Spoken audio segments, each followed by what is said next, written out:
বন্যার খবর জানাতে এই মুহূর্তে ফেনীর পরশুরামে আছেন রিপোর্টার আতিয়ার সজল, কুমিল্লার বুড়িচঙ্গে ইশতিয়াক আহমেদ এবং নোয়াখালীর মাইজদিতে আছেন সাইফুল্লাহ কামরুল।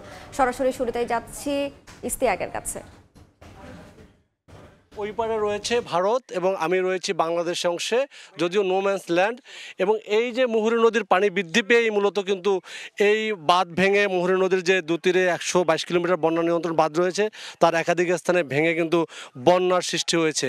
কিন্তু এত এই ভয়াবহ বন্যা কিন্তু অতীতে বা গত 100 বছরেও কেউ প্রত্যক্ষ করেনি ফেনীবাসী বা এই অঞ্চলের মানুষ। কিন্তু তাহলে কেন এবার এই ধরনের পরিস্থিতির সৃষ্টি হলো?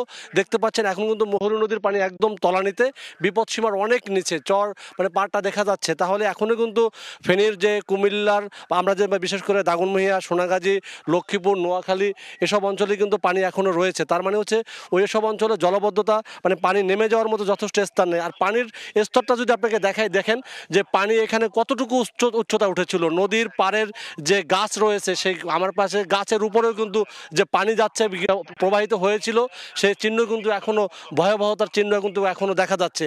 দর্শক দেখতে পাচ্ছেন যে পানি যে এখান থেকে কি পরিমাণে গিয়েছিল। এবং এই যে সীমান্তের এখানে যে নিজ কালিকাপুর, এখানে যে ভারতের সীমান্ত যে একটি নো ম্যানস ল্যান্ডের কাছে যে অভিযোগ রয়েছে 21 তারিখে রাতে যে ভেঙে ফেলা হয়েছিল শুধুমাত্র বিলোনিয়ার যে শহরকে রক্ষা করার জন্য ভারতীয় লোকজন বা বিএসএফ এসে রাতের অন্ধকারে ভেঙে দিয়েছে তাদের অংশের বাঁধ, যার কারণে কিন্তু এখান দিয়ে মূলত পানি ঢুকেছে। স্থানীয় যারা বলছেন যে এই বন্যায় যত পানি বাংলাদেশে মুহুরীর প্রজেক্ট হয়ে ভারতের উজান থেকে পানি এসে তার 60% পানি কিন্তু বাঁধের যেখানে ভেঙে দিয়েছে সেখান থেকেই কিন্তু প্রবেশ করে কিন্তু ভয়াবহতা দেখা দিয়েছে। তাই স্থানীয়দের যেটা দাবি জানাচ্ছেন যে নিজ কালিকাপুর যেখানে যে নো ম্যানস ল্যান্ডের কাছাকাছি এই অংশ যদি উভয় দেশের সাথে আলোচনা করে দ্রুত মেরামত করার ব্যবস্থা না করে তাহলে কিন্তু এখানে কিন্তু বাঁধ ভেঙে আবার দফায় দফায় বন্যার কবলে পড়ে এমন ভয়াবহতার চিত্র হয়তো আবার দেখতে হতে পারে ফেনী সহ নোয়াখালী, লক্ষ্মীপুর বা কুমিল্লার অংশের মানুষকে। তাই স্থানীয়রা দাবি জানাচ্ছেন এবার কিন্তু এমনিতেই ফসল তারা 3 দফায় ক্ষতিগ্রস্ত হয়েছে।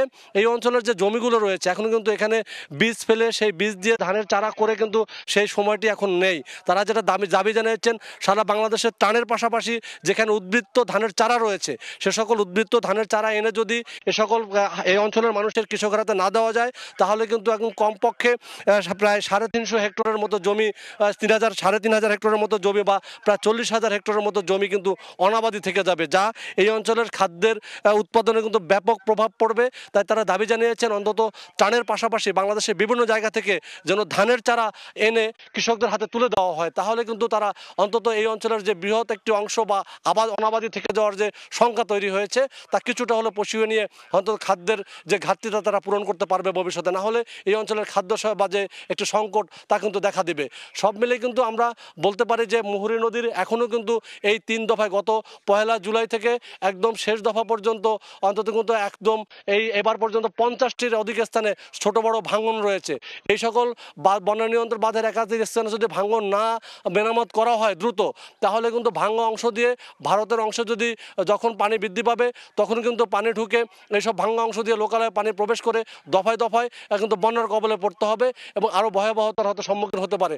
তাই স্থানীয়রা বা এই অঞ্চলের বৃহৎ মানুষ কিন্তু একটি চরম আতঙ্কে রয়েছে। সব মিলে কিন্তু আমরা এখন বন্যা পরিস্থিতি নোয়াখালীর যে অবস্থা তা জানতে চলে যাব নোয়াখালীতে। সেখানে রয়েছেন আমাদের সহকর্মী সাইফুল্লাহ কামরুল।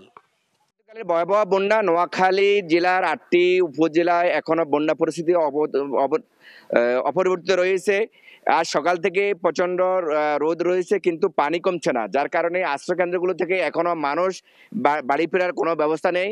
এখানে যে ত্রাণের ব্যবস্থা আছে মোটামুটি তারা ত্রাণ পাচ্ছে, কিন্তু এই এলাকার মানুষের দাবি হলো যে তারা ত্রাণের চাইতে চাচ্ছে যে এই এলাকার যে খালগুলো দখল হয়ে আছে সেই খালগুলো যাতে করে দখল মুক্ত করা হয়। বিগত সময়ে প্রভাবশালীরা প্রশাসনকে হাত করে এইখানকার যে খালগুলো আছে সবগুলো খালকে অবৈধ দোকান এবং অবৈধভাবে দখল করে রাখার কারণে এখন খাল দিয়ে পানি নির্গত হচ্ছে না, যার কারণে এই জলবদ্ধতা সৃষ্টি হয়েছে। নোয়াখালীর প্রায় 20 লক্ষ মানুষ এই পানিবন্দী অবস্থা রয়েছে। পানি একটু একটু কমলেও কিন্তু বাড়ি যাওয়ার মতন তাদের কোনো অবস্থা নেই।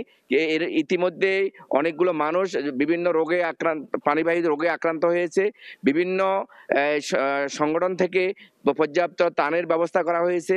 এখানকার মানুষগুলো অনেকটা পানিবন্দী হওয়ার কারণে তাদের কষ্টের অনেকটা অবর্ণনীয় কষ্টের মধ্যে রয়েছে। তারা অনেকটা মানবতা জীবনযাপন করছে। যে সমস্ত বাড়িগুলোতে পানি উঠছে, বিশেষ করে টিউবওয়েলগুলো পানির নিচে তলিয়ে গেছে, যার কারণে দেখা গেছে যে এখানে বিশুদ্ধ পানির প্রচন্ড সংকট রয়েছে।